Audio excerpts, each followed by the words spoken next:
নবীর কাছে যখন মালাকুল মউত এসে হাজির, নবীর শেষ বাক্যের দিকে আমরা দেখতে পাই নবী তখন ঘরের ভিতর থেকে বলছে কুররাতা আয়ুনি আস-সালাহ, কুররাতা আয়ুনি আস-সালাহ, আমার চোখের শীতলতা হলো নামাজ, আমার চোখের শীতলতা হলো নামাজ। মুসলিম কমিউনিটি এরা শুনে ভাবে নামাজ পড়ে আমি কি পাবো। মুসলিম কমিউনিটি আজ জাতীয় সমাজেই জায়গায় যে সমাজের মানুষগুলোর কাছে নামাজটাকে করতে বললে বড় অনীহা, নামাজ পড়তে বললে এদের বড় কষ্ট। অথচ আপনি নবীর উম্মতের দাবিদার, নবী ইন্তেকাল করার পূর্বে শিক্ষা দিয়ে গেলেন যে কুররাতা আয়ুনি আস-সালাহ, আমার চোখের শীতলতা হলো নামাজ, নামাজই হলো আমার জীবন, আমার আত্মার শান্তি। অথচ আমরা মুসলমান সেই নবীর উম্মত, আমরা আমাদের চোখের শীতলতা, আমরা আমাদের মনের তৃপ্তি সেই সালাত তথা নামাজকে বানাতে পারি। এটা বেদনা। আমরা ইমাম হুসাইনের থেকে কারবালার প্রান্তরের ঘটনা শুনি। কারবালার মাঠে পানির অভাবে ইমাম হুসাইন কি নির্মমভাবে হত্যা হলো, সেই কারবালার ঘটনা শুনে কেঁদে চোখের পানি ফেলে, চোখের পানি গড়িয়ে দিয়ে আমরা আমাদের কলিজা ভেজাতে পারি। কিন্তু ইমাম হুসাইনের রেখে যাওয়া শিক্ষা, শেষ প্রান্তরের নসিহত যে আমার নানাজির উম্মত আমি, আমার নানাজি আমি রাসূলুল্লাহর ওয়ারিস, আমি রাসূলুল্লাহর উত্তরসূরি, আমি রাসূলুল্লাহ যেমন মরণের অন্তিম লগ্ন পর্যন্ত নামাজকে ভালোবেসে আছে, আমি ইমাম হুসাইন আজ শাহাদাত বরণ করব, তারপরে আমি মানি আমার আল্লাহ পাকের ওই নামাজ, রাসূলুল্লাহ ওই সিরাত, রাসূলুল্লাহ ওই চরিত্র থেকে এক কদম হতে যাব না। একটু সুবহানাল্লাহ। এটাই ছিল ইমাম হুসাইনের শিক্ষা। ভাই আপনি মনে করেন যে বা যারা ইমাম হুসাইনের অনুসরণ করে, ইমাম হুসাইনের অনুসরণ আমরা যারা করি, এই ইমাম হুসাইনের চরিত্রটাকে যে বা যারা আমরা মান্যতা দেই, তার জন্য এহ জগৎ ভালো, পরজগৎ ভালো। আর যারাই ইমাম হুসাইনকে মৌখিকতার সঙ্গে ভালোবেসে ইমাম হুসাইনের নীতি, চরিত্র, আদর্শকে যারা পদদলিত করছে, ওদের ইহ জগৎ এবং পরজগৎ উভয় জগতে রয়েছে তাদের জন্য অমঙ্গলকর। প্রমাণ এবছরের নসিহত শিখায়, যারাই ইমাম হুসাইন রাদিয়াল্লাহু তাআলা আনহুকে নির্মমভাবে হত্যা করেছিল, পানির কষ্ট দিয়েছিল, যারা ইমাম হুসাইনকে এক ঘরে করে ঘরবন্দি করে রেখেছিল, যারা ইমাম হুসাইনের দেহে একটা নয় 36খানা তীর বিদ্ধ করেছিল, যারা ইমাম হুসাইনের 1.5 ফুটে এই সিনায়, এই ছাতিতে 36খানা তীর বিদ্ধ করলো, যারা ইমাম হুসাইনের কোলের সন্তানগুলো সেই কোলেতেই তীর বিদ্ধ করে বাপের কোলে সন্তানকে শহীদ করে দিল, তাদের পরিণতি একটারও আরো ভালো হইল। ইতিহাস পড়ে দেখুন, একটা কারণ ইতিহাস পৃথিবীতে পড়ে দেখো, যে সমস্ত রাসূলের সাহাবী তারাও তো ছিল মুসলমান, তারা মুসলমান ছিল। আমরা অনেক সময় বলতে বলতে বলতে বলতে ইয়াজিদের একেবারে কাফের পর্যন্ত বলে ফেলি, কিন্তু ইয়াজিদকে সরাসরি আপনি যদি কাফের বলেন, আপনি কাফের হয়ে যাওয়ার সম্ভাবনা আছে আপনার। আপনি সরাসরি ইয়াজিদকে কাফের বলতে পারবেন, কারণ ইয়াজিদের অবিশ্বাসী ছিল আল্লাহকে মাফ। ওটা ছিল শুধু গদির লড়াই, স্বার্থ, শুধু স্বার্থের জন্য, নিজের গদিকে টিকিয়ে রাখার জন্য, একটা হকের পক্ষে একটা বিহকের পক্ষে। এটাই ছিল কারবালার যুদ্ধের মূল তাৎপর্য। আপনি খেয়াল করুন, যদি এই হুসাইনি মুসলমান আপনি না হয়ে ইয়াজিদি মুসলমান হন, ইয়াজিদের দলে যারা ছিল সব মুসলমান, ওরাও ছিল, ওর ভিতরে তার এমনও ব্যক্তিত্ব ছিল, তারাও রাসূলুল্লাহ সাহাবী ছিল, তারা রাসূলুল্লাহ সঙ্গ দিয়েছে, এমন ব্যক্তিত্ব ছিল ইয়াজিদের দলে। তাহলে কি তাদের কি আপনি কি কাফের বলে দেবেন? অথচ রাসূল তো পরিষ্কার বলেছেন আসহাবিকা নুজুম, আমার প্রত্যেকটা সাহাবী হলো আকাশের একটা একটা নক্ষত্রের সমতুল্য। আকাশের নক্ষত্র যেমন আকাশকে সুশোভিত করে রাখে, প্রিয় নবী মুহাম্মদুর রাসূলুল্লাহ সাল্লাল্লাহু আলাইহি ওয়াসাল্লাম বললেন, আমার প্রত্যেকটা সাহাবী আমি রাসূলুল্লাহ, আমি রাসূল, আমার এই মুসলিম নামীয় যে জগৎ, এই জগৎটাকে ওরা একটা একটা আমল সুশোভিত করে আছে। সুবহানাল্লাহ। সেই সাহাবীকে আপনি যখন তখন যা ইচ্ছা তাই বলে দেবে, খবরটা ফাটবে না। যে যেমন পাপ করবে তার ভোগ আপনাকে করতে হবে, তাই সেটা এহ জগতে হোক বা পর জগতে।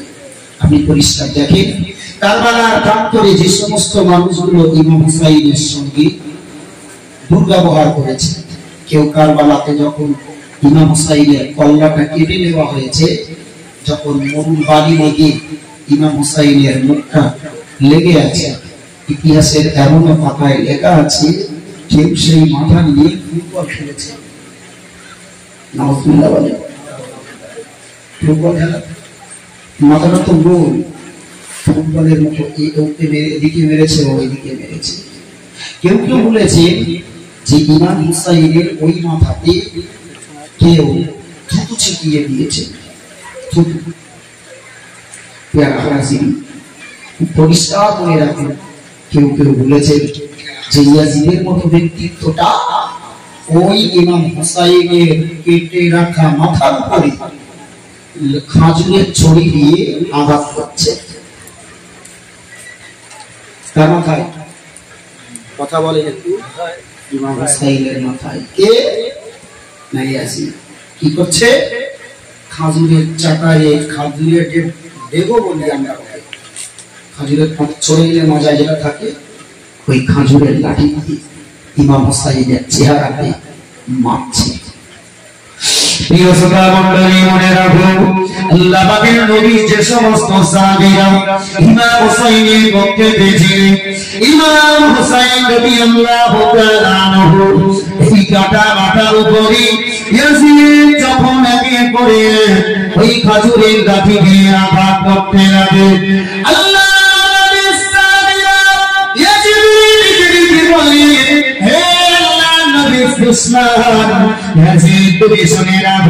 আমরা ভালোভাবে দেখেছি ইমাম হুসাইন রাদিয়াল্লাহু তাআলা আনহু যে সমস্ত চেহারার উপরে তুমি খাজুরের লাঠি দিয়ে মারতে থাকো, আমি রাসূলুল্লাহ থেকে দেখেছি আল্লাহ পাকের নবী, আল্লাহ পাকের হাবিব ওই সমস্ত জায়গাগুলোতে চুম্বন করে দিয়েছে। তুমি একটা বাড়ির জমা মনে রাখো, আজ যখন তুমি ইমাম হুসাইনের উপরে এই বিদ্রোহ আচরণ করা করো, ইমাম হুসাইনের ওই মাথার উপরে ওই চেহারার উপরে যখন তুমি নিষ্ঠুর আচরণ করো, ও ইয়াজিদ তুমি ভালো করে মনে রাখো অদূর ভবিষ্যতে আবার আল্লাহ পাকের নবীর ছোঁয়া যে চেহারার উপরে রয়েছে, ওই চেহারার বেয়াদবি করার জন্য ইয়াজিদ তোমার উপরে খুব শীঘ্রই আল্লাহর অভিশাপ নেমে আসবে। তৈরি থাকো ইয়াজিদ, খুব বেশি দিনের পার্থক্য নয়, দেখতে পাওয়া গেল সেই ইয়াজিদের বাড়িতে এবং ইয়াজিদের সৈন্য যারা ইমাম হুসাইনকে কষ্ট দিয়েছে, যারা ইমাম হুসাইনকে কিঞ্চিত পরিমাণে আঘাত করেছে, প্রত্যেকের গায়ে আল্লাহ একটা করে ঘা দিলেন, একটা করে চুলকোনার রোগ দিলেন। কি রোগ? চুলকোনা। এই এখন দেখবেন মানুষের গায়ে একটা ঘা বাড়াচ্ছে, চাকা চাকা চাকা চাকা, ভাইরাস। ডাক্তারের কাছে গেলেই বলছে ভাইরাস। ঠিক এইরকম জাতীয় একটা ঘা হওয়া শুরু হলো। হাকিম, বৈদ্য, কবিরাজ সব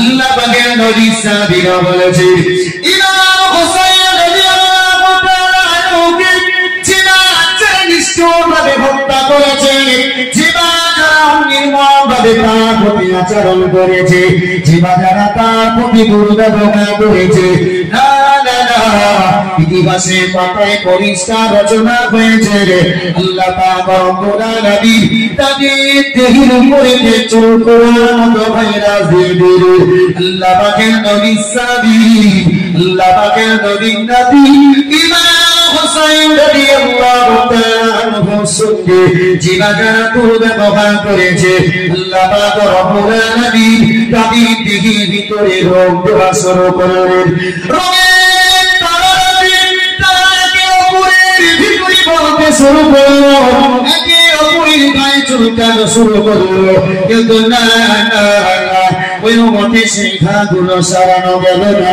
কোনো মতে তাদের চুলকানার রক্তানা সারানো গেল না আল্লাহ পাকের নবীর নাতি হত্যাকারীরা একে সেই চুলকানা ভাইরাসের কারণে তারা ধীরে ধীরে তাদের গায়েতে ধাবার হয়ে গেল গায়েতে ধাবার হলো ধসা পড়তে শুরু করে দিল ইমাম হুসাইনের চেহারায় যে জায়গাতে লাঠি মারা হলো ইমাম হুসাইনের চেহারাগুলোতে যেখানে বালি কাদা ধুলো মাখানো হলো সমস্ত মানুষগুলোর চেহারার উপরে আমার আল্লাহ পচন ধরিয়ে দিলে মুসলমান ওরে নেতার আল্লাহ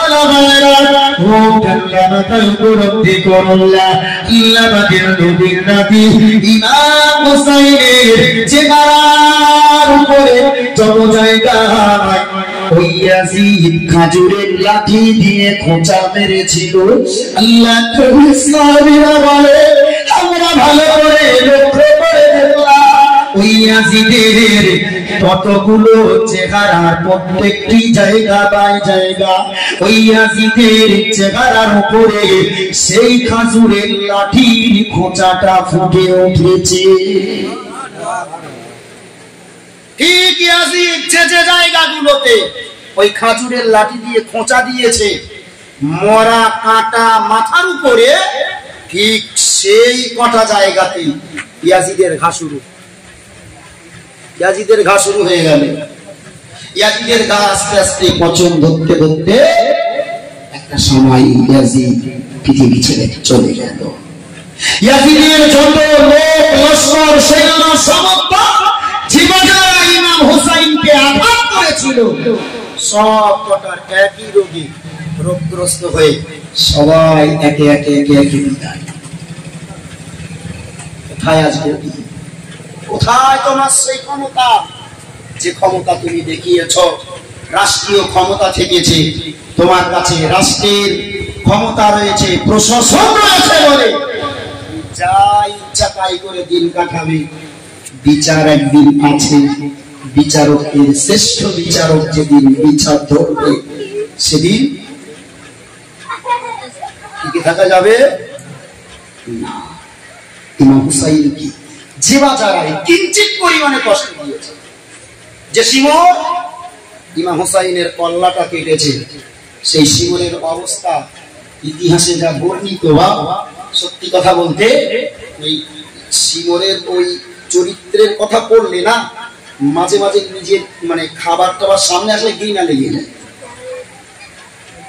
শিমরকে এত নিকৃষ্ট ভাবে এত খারাপই ভাবে মহান আল্লাহ শিমরকে পৃথিবীতে পাঠিয়েছে আহারে রাসূলের সাহাবীগণ যে সমস্ত বয়স্ক সাহাবী ছিলেন তারা বারণ করত যে না এটা করো না তাহলে ভাইয়া রাসূলের বংশ রাসূল বলতেন যে এটা আমার কলিজা পরিষ্কার আপনি দেখবেন আমার নামটা কি এখন হাদিস মানে ব্যক্তির নাম সবাইকে খেয়ালে আসছে না রাসূলুল্লাহর কাছে এসে একজন মহিলা তিনি বলছেন ইয়া রাসূলুল্লাহ আমি যেন স্বপ্নযোগে দেখলাম না কলিজাটা কেটে মহান আল্লাহ যেন আমার কোলে দিয়েছে ওই মহিলা সাহাবীটার নাম আমি সঠিক বলতে পারছি না মনে নেই এখন তো রাসূলুল্লাহর কাছে বললেন যে ইয়া রাসূলুল্লাহ আমি খুব ভয় পাচ্ছি যে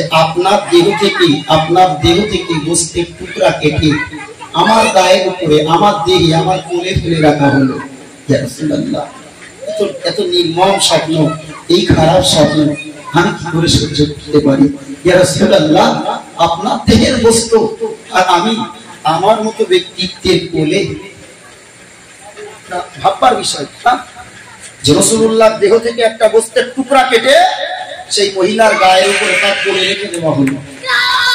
স্বপ্ন দেখার পরে রাসূলুল্লাহ একটু মুচকি হেসে দিলেন। মহিলাটা জিজ্ঞাসা করছে, ইয়া রাসূলুল্লাহ, আপনি হাসছেন?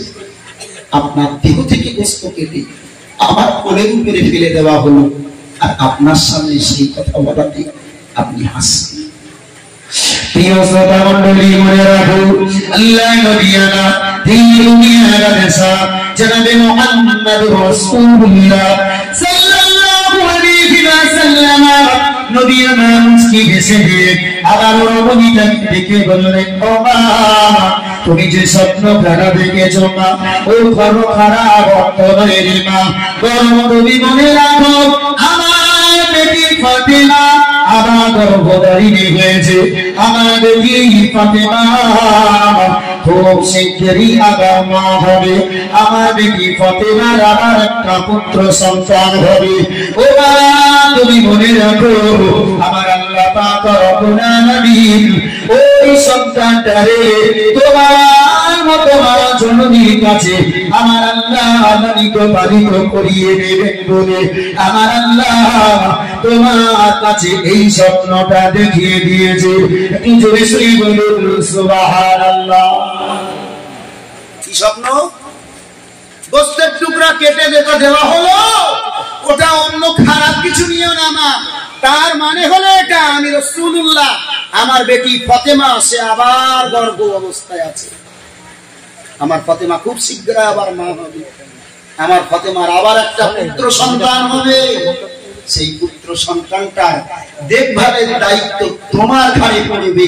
তাই আল্লাহ তোমাকে সেটা স্বপ্ন যোগে দেখিয়ে দিয়েছে। একটু সুবহানাল্লাহ। ঠিক দেখতে পাওয়া গেল। তার কিছুদিন পরই আম্মাজান ফাতেমা একটা পুত্র সন্তান হলো। সেই পুত্র সন্তান দেখভালের দায়িত্ব মহান আল্লাহ তাআলার ঘাড়ে ফেলে দিবেন। সুবহানাল্লাহ। বিশ্বনবী যে কথা বলে, একটা কথা মিস হয় না। এই ইমাম হুসাইন যে কারবালার মাঠে শহীদ হবে, এই কারবালার মাঠে শহীদ হওয়ার আগ থেকে রাসূলুল্লাহ বার্তা দিয়েছেন যে ইমাম হুসাইনকে কারবালার ময়দানে এই জায়গাতে হত্যা করবে। এটা রাসূল সরাসরি না বললেও ইমাম হুসাইন ইসলামের জন্য শহীদ হবে, এর প্রমাণ ইমাম হুসাইন জন্ম হওয়ার পরই রাসূলুল্লাহ বলেছিলেন। সুবহানাল্লাহ। ইমাম হুসাইন মারা যাবে, কারবালার প্রান্তরে শহীদ হবে, এটা আজকের কথা নয়, এটা রাসূলুল্লাহ নিজের জীবন দশাকে বলে গেছেন। কি কথা? না, এই উম্মতে মুহাম্মাদীর জন্য রাসূলুল্লাহ বার্তা দিয়েছেন আখিরি জামানায়, শেষ জামানার অনেক উম্মতে গুনার পাল্লা ভারী হবে। গুনার জন্য এই মানুষগুলো তারা জাহান্নামের পথিক হবে। আল্লাহ পাকের নবী বলছেন, ওই সময়তে আমার আল্লাহ আমার ওই সমস্ত উম্মাতগুলোরে জান্নাতে দেওয়ার জন্য ইমাম হুসাইনের শাহাদাতের ওই রক্ত একটা ফোঁটা তাদের পাল্লাতে ফেলে দেবে, আর একটা ফোঁটা রক্তের উসিলায় মহান আল্লাহ আমার উম্মাতগুলোরে জাহান্নাম থেকে জান্নাতে বানিয়ে দেবে। তো জোরে বলেন সুবহানাল্লাহ। ইমাম হুসাইনের হত্যা হয়ে যাওয়াটা মুসলিম কমিউনিটির জন্য দুঃখের নয়, মুসলিম কমিউনিটির জন্য বেদনার নয়, বরং ইমাম হুসাইনের হত্যা হয়ে যাওয়াটা মুসলিম কমিউনিটির জন্য খুশির একটা পয়গাম। তবে ইমাম হুসাইন রাদিয়াল্লাহু তাআলা আনহু নীতি চরিত্র আর আদর্শটাকে অবলম্বন করতে হবে। ওই জন্য আমি গত বছরে আমার কাজের টপিক ছিল পৃথিবীতে মুসলমান হলো দুই প্রকার। কয় প্রকার? দুই প্রকার। এই নসিহতটা আমি শুনেছিলাম, এই নসিহতটাই আমি সেম শুনেছিলাম, আমাকে জানিয়েছিলেন মুফতি সাহেবের আব্বাজান। নাম চিনতেন ব্যক্তিত্বটা? আমি অধিকাংশ জুমার নামাজ ওনার মাদ্রাসাতে পড়তাম। আমি তখন শ্বশুর বাড়িতেই থাকতাম। আপনারা অবশ্যই তো জানেন বিষয়টা। আমার সব 5 বছর শ্বশুর বাড়িতে কাটিয়েছি। তো জুমার নামাজ অধিকাংশ ওখানেই পড়তাম। ঠিক মহররমের চাঁদ উঠেছে সেই সপ্তাহে ওনার একটা ফিতরাত ছিল, উনি যেখানেই যে অবস্থায় যদি ফাঁকা টাইম পান তো ওই দেখেন বই নিয়ে বসে আছে। তো আমি 11টার দিকে গিয়েছি জুমার নামাজ পড়তে, একটু আগের দিকে যাই দেখি মাদ্রাসার ছেলেরা আছে, অনেক কথা হয়, বিশেষ করে একটু যাওয়া হয় না, তো একটু যাই ঘুরে আসি। গিয়ে দেখছি মাদ্রাসায় তখন ঠান্ডার সময়, তো রোদের ধারে মাদ্রাসার কিনারায় পিলিয়ারের গায়ে হেলান দিয়ে একটা বই পড়ছে, কারবালার করুণ কাহিনী। তো বলছে যখন দেখা হলো সালাম মুসাফা করলাম, সালাম মুসাফা করার পরে উনি 1 ঘন্টা সময় তো জুমের কোনো বাকি আমার ডেকে বসিয়েছে। সত্যি কথা বলতে লোকের সামনে গেলে এমনি আমার মতো মন সাহেবের থরথর কাপ হয়। উনি হলো খুব বড় মাপের কোনো মাওলানা ছিলেন না, হাফেজটা টনটনে হাফেজ ছিল, আর মাওলানা মোটামুটি কিছুটা সলভ করতে পারতেন, কিন্তু সামান্য ছোট্টখাটো একটা মাওলানা। আমি মাওলানা পাস করা, মুফতি পাস করা, তারপরেও না ওনার সামনে গিয়ে কথা বলতে গেলে ঠ্যাং কাঁপত। আল্লাহ যে ওনাকে কি জ্ঞান দিয়েছিলেন কেবল মাত্র যখনই আমি দেখতাম যে ওনার হাতে বসে হুজুরের কোনো না কোনো কিতাব রয়েছে, যে হাতেই দেখি শুয়ে আছেন বাড়িতে, গেছি দেখতে শরীর খারাপ, দেখতে গেছে, গিয়ে দেখি ঘুমাচ্ছে, তাও বুকের উপরে বইটা ধরে রেখে বসে হুজুরের কলেমাতুল কুফর পড়ছে। আবার একদিন গিয়েছি দেখতে, তখন অবস্থা খুব শোচনীয়, গ্যাস চলছে, গ্যাস করোনার সময় গ্যাস চলছে, সেই অবস্থায় গিয়ে দেখছি গ্যাসের সাইড দিয়ে তিনি তরিকত দর্পণ কিতাব পড়ছে। মানুষটা সত্যি কথা বলতে গেলে মানুষটার সামনে উনি আমাকে এই নসিহতটা শিখিয়েছিলেন যে শোনো, তোমরা তো বড় বড় মুফতি সাহেব, আমি তো খুব মুখ্যসূক্ষ্ম মানুষ, এই তোমরা মনে করো মুসলমান পৃথিবীতে কয় প্রকার বলো কি? না, মুসলমানের আবার প্রকার আছে নাকি? মুসলমান তো মুসলমান বলছে না, পৃথিবীতে যারা মুসলমান আছে এই মুসলমান হলো 2 প্রকার। কয় প্রকার? কথা বলেন। 2 প্রকার। 2 প্রকার। কি কি মুসলমান? একটা হলো হোসাইনি মুসলমান। কি মুসলমান? হোসাইনি মুসলমান। আর একটা হলো ইয়াজিদি মুসলমান। কি কি মুসলমান? দুটো বলেন। ইয়াজিদি মুসলমান আর একটা হলো হোসাইনি মুসলমান। ইয়াজিদি মুসলমান যে হবে সে নিজের মুসলমান বলবে, কলেমা পড়বে, ইসলামের সমস্ত কিছু সবকিছু বিশ্বাস করবে, কিন্তু আমল করবে না। আর হোসাইনি মুসলমান হবে সে ঈমান ইসলামের যতটা ঈমান রাখবে, যতটা না বিশ্বাস রাখবে, তার চাইতে বেশি সেই জিনিসটাকে প্রতিষ্ঠিত করার জন্য নিজের জীবন দিতে হলেও জীবন বাজি ধরবে। সুবহানাল্লাহ। প্যারা গাজীর মজলিস শুনে রাখুন, সেদিন তিনি খুব পরিষ্কার ভাষায় বলেছিলেন, ইয়াজিদি মুসলমান হলো পৃথিবীতে দাঁড়ায়, ইয়াজিদের চরিত্রের ভিতরেতে ছিল নামাজ কাজা করা। পৃথিবীর যে মুসলমান গুলো নামাজ গুলোরে অজুহাত দিয়ে কাটিয়ে দেয়, না ওরা কোনদিনের জন্য হোসাইনি মুসলমান হতে পারে না, বরং ওরা যদি ওরা এক বাক্যের জন্য হয়ে যাবে ইয়াজিদি মুসলমান। হে দুনিয়ার মুসলমান হয়ে রাখুন, তিনি নসিহত করতে বলেছিলেন ইয়াজিদি মুসলমানগুলো এরা নামাজগুলো পরিত্যাগ করার জন্য, নামাজগুলো ছেড়ে দেওয়ার জন্য বিভিন্ন অজুহাত তারা খুঁজে দাঁড়াবে, বিভিন্ন বাধা মুসিবতে ওসিলা দিয়ে কাটাবে। আর যদি পৃথিবীর শ্রেণীর কোন মানুষ হোসাইনি মুসলমান হয়, তাহলে হোসাইনের মতো দেহের উপরে পিঠের উপরে একটা নয়, দুটো নয়, 10টা নয়, 20টা নয়, 36টা তীর বিদ্ধ হয়ে থাকবে, তীরের যন্ত্রণায় ছটফট করবে, তীরের আগা দিয়ে রক্ত গল্প করে ঝরে পড়বে। না না না না, তারপরে ওই মানুষটা নামাজ কাজা করবে না। পৃথিবীর মানুষ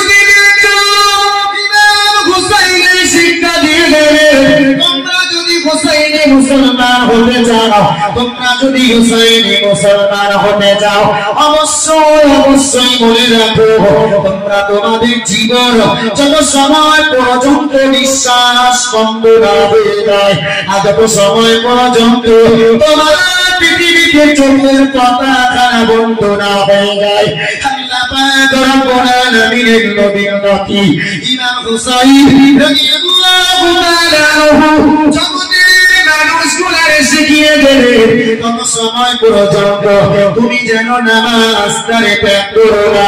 তোমার চোখের পাতা যতক্ষণ সজাগ, তোমার নাকের নিঃশ্বাস যতক্ষণ সজাগ, আমি হুসাইন তোমাদেরকে শিখিয়ে গেলাম তত সময় পর্যন্ত তোমাদেরকে আল্লাহ পাকের বিধান নামাজ তারে আদায় করতে হবে। একটু জোরে জোরে বলুন সুবহানাল্লাহ।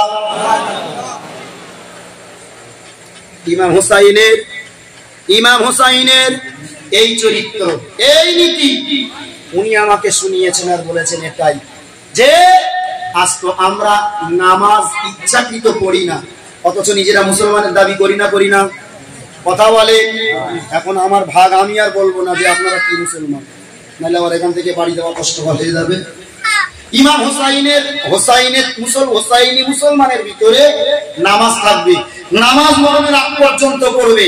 কারণ রাসূলুল্লাহ নামাজের নিয়ম শিখিয়েছেন, নামাজ যদি তুমি দাঁড়িয়ে পড়তে না পারো, দাঁড়িয়ে তোমার যদি শরীরের অসুবিধা থাকে, দাঁড়াতে যদি তোমার কষ্ট হয়, রাসূল বলেছে তুমি বসে নামাজ পড়ো, বসে রুকু সিজদা করো।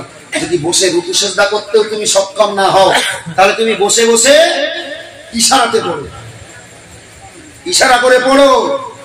যদি বসতে তুমি সক্ষম না হও, তোমার যদি বসে থাকার কোনো ক্ষমতা নাও থাকে, তুমি শুয়ে পড়ো। কিভাবে না, কাবার দিকে পা দিয়ে। আমরা কাবার দিকে পা গেলি বদ্ধ কথা বলি না, যেই কাবার দিকে পা দিছিস পাগোটা। অথচ রাসূলুল্লাহ বলছে তুমি যদি বসে থেকে নামাজ পড়তে না পারো, পাটাকে কাবার দিকে লম্বা করে দাও, দিয়ে চিটুনতে শুয়ে পড়ো, মাথার ইশারাতে নামাজ পড়ো। তুমি ইশারা করো, ইশারাতে নামাজ পড়ো, আল্লাহ তোমার নামাজ কবুল করে নেবে। সুবহানাল্লাহ। আমরা বাহানা খুঁজি, আলু খারাপ দিলে বাজারে দোকানদার এক পিস আলু খারাপ দিলে চটজলদি নিচু হয়ে আলুটা খারাপ বলে পাল্টে দিতে পারি। মসজিদে গেলে আমরা চেয়ার ছাড়া নামাজ পড়তে পারি, আছে না নেই? কথা বলে এ মুসলমান আছে না নেই? আছে। বলে মাজা নিচু করতে পারিনি, দোকানদার আলু একটা খারাপ দেশে, পেঁয়াজ একটা পচা দেশে, ঝট করে ঝুড়ির থেকে তুলে সাইডে ফেলে নেবে, তখন মাজা নিচু হয়। তখন আলুটা ভাত দেওয়ার সময় মাজা নিচু হয়। আর মসজিদে নামাজ পড়তে গেলে তোমার মাজা নিচু হয় না। তাহলে চেয়ার ছাড়া বসতে পারি না, চেয়ার মসজিদে যে কটা আছে সব কটা ভেঙে দেবে। একটা চেয়ার ছাড়া মসজিদে না থাকে, চেয়ারে নামাজ পড়লে নামাজ হবে না।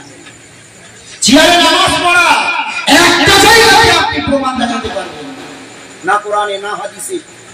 আপনার জন্য রাস্তা রাসূলুল্লাহ বলে গেছে, শরীয়ত আপনার জন্য ইমাম মুস্তাহিদগণ রাস্তা পদ্ধতি বলে গেছে। আপনি কেন নিজের থেকে জমিদারিত্ব বেছে নিচ্ছেন? কত সহজ ধর্ম, যে ইচ্ছা মতন নিজের মন যেটাই চাইবে সেটা করে দেবো না।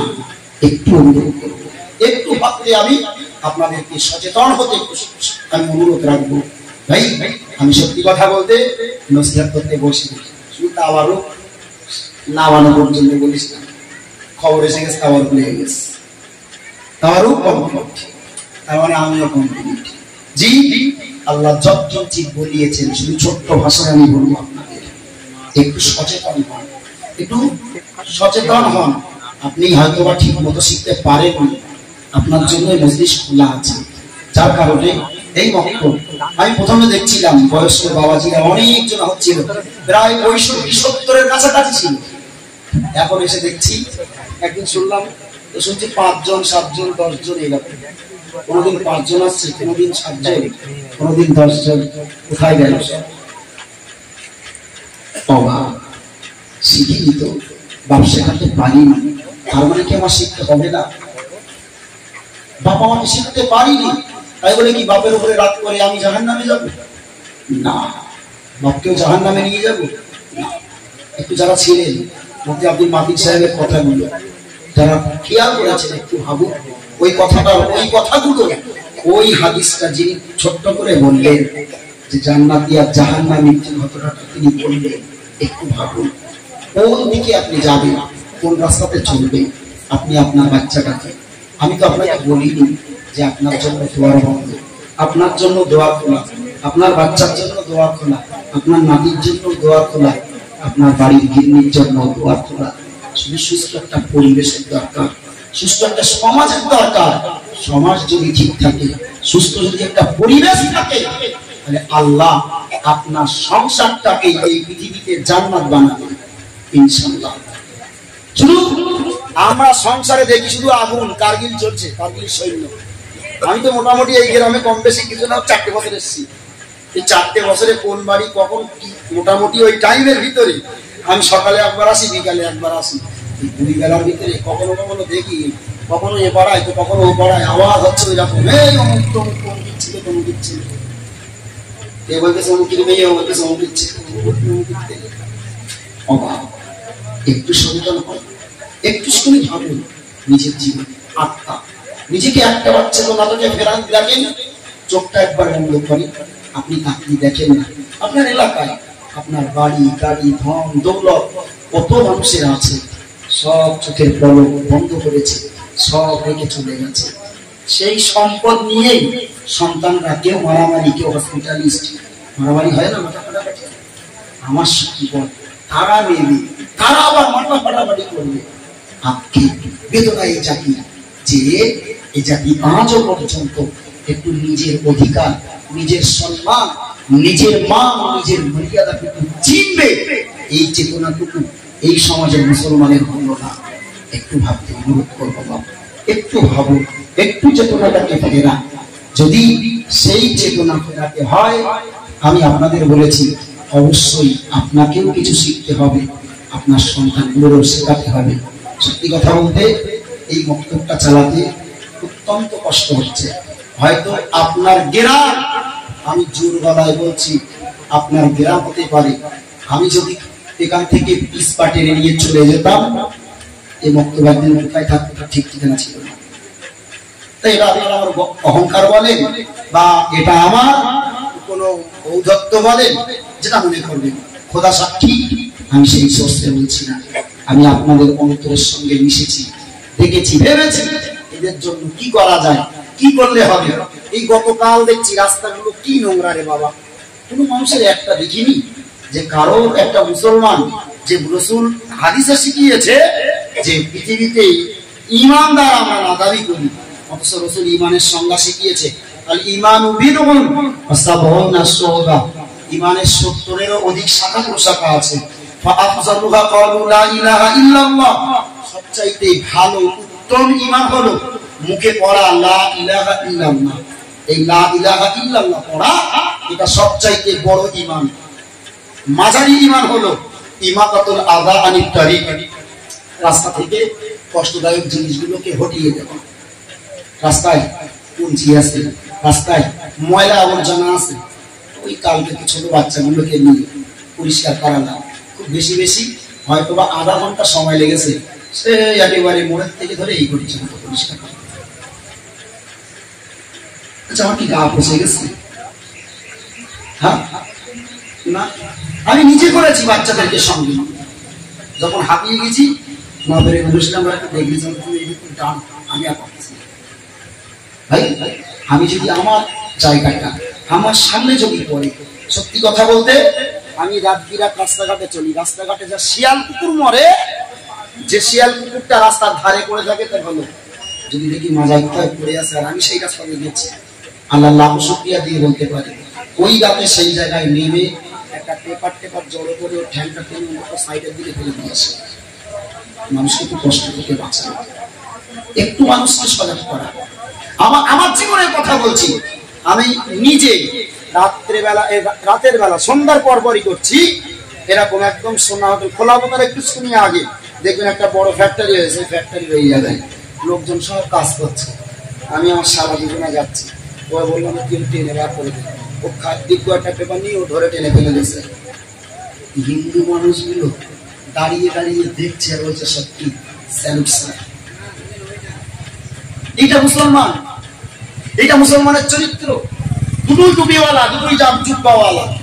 হাতে তো শুধু একটা পেপার ধরেছি, পেপার দিয়ে পাটা ধরে একটু সাইডে ফেলে দিলাম, আসে রোডের মধ্যিখানে সাইডে দিলাম, মানুষজন স্বচ্ছভাবে যাপন করতে পারছে।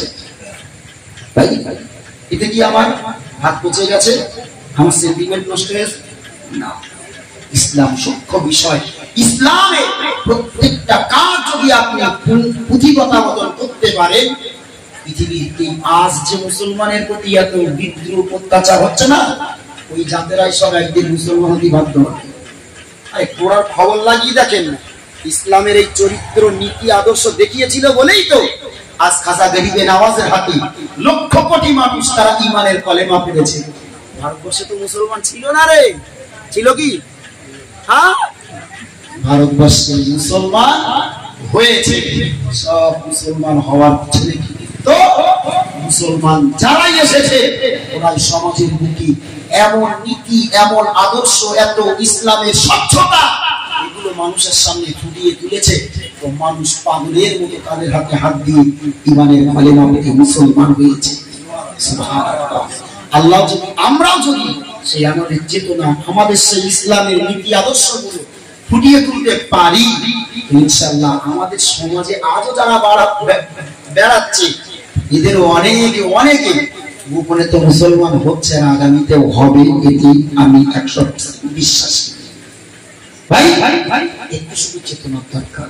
সেরকম চেতনাওয়ালা একটা মিষ্টি, একটা সুন্দর ষষ্ঠ সমাজ গড়তে গেলে এই মক্তবটাকে আপনাদের একটু সাহায্য করতে হবে।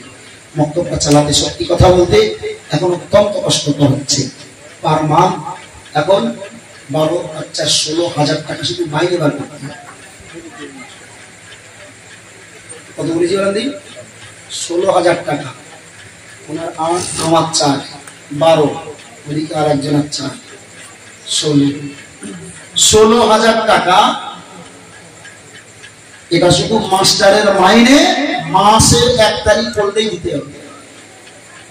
এরপরে এখনো কারেন্টের খরচ, চক কেনা, ডাস্টার কেনা, বোর্ড খারাপ, পাতা খারাপ, লাইট খারাপ, কারেন্টের বিল, আনুষঙ্গিক পার মাসে প্রায় 2,000-2,500 টাকা খরচা। ঘরে করে মাসে আমি হিসাব করেছি 18 থেকে 20,000 টাকা পার মান্থ ওই মক্তবের পিছনে খরচা।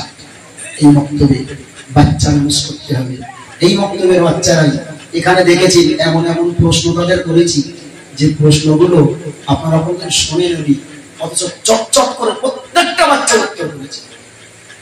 হয়তোবা ফার্স্ট সেকেন্ড লাস্ট একজন হয়েছে, কিন্তু খেয়াল করে দেখুন যারা ফার্স্ট সেকেন্ড লাস্ট হয়েছে তারা বোনাস পয়েন্টে ফার্স্ট সেকেন্ড লাস্ট হয়েছে। নিজস্ব প্রশ্ন ছেড়েছে খুব কম, খুব কম। প্রত্যেকটা প্রশ্ন করলেই বাচ্চারা উত্তর। আল্লাহ রাজি থাকলে আগামী বছরের আপনাদের চোখের সামনে দেখাবো বাচ্চা ওরা চাইলে কি করতে পারে। ওরা স্কুলে যাক, ওরা স্কুল টাইমে স্কুল আমরা ওদের নষ্ট করবো না, ওরা টিউশনিতে যাক, টিউশনি আমরা নষ্ট করবো না। তারপরে আপনার নাজাতের জন্য সুন্দর একটা সন্তান তৈরি করার জন্য অন্তত 24টা ঘন্টার ভিতরে 1টা ঘন্টা আপনার সন্তানটাকে মক্তবে দিন। আপনি নিজে 1টা ঘন্টার জন্য মক্তবটাতে আসুন, আপনার বাড়ির গিন্নিটাকে অন্তত 1টা ঘন্টার জন্য পাঠান। আপনার হাতে নয়, পা দুটো জড়িয়ে ধরে বলছি, একটা সুস্থ সমাজ আপনার দরকার, আপনার সুস্থ বাপ মা হওয়া দরকার, একটা সুস্থ পরিবেশ তখনই করবে যখন আমরা নিজেরাই সচেতন হব। সেই মক্তবটা এই দাঁড়পাড়াতে বিল্ডিং এই পর্যন্ত বহুটা দেনা আছে। হয়তোবা কেউ কেউ কিছু জিনিস দিয়েছেন, রড দিয়েছেন, সিমেন্ট দিয়েছেন, কেউ ইট দিয়েছে, কেউ রড দিয়েছে।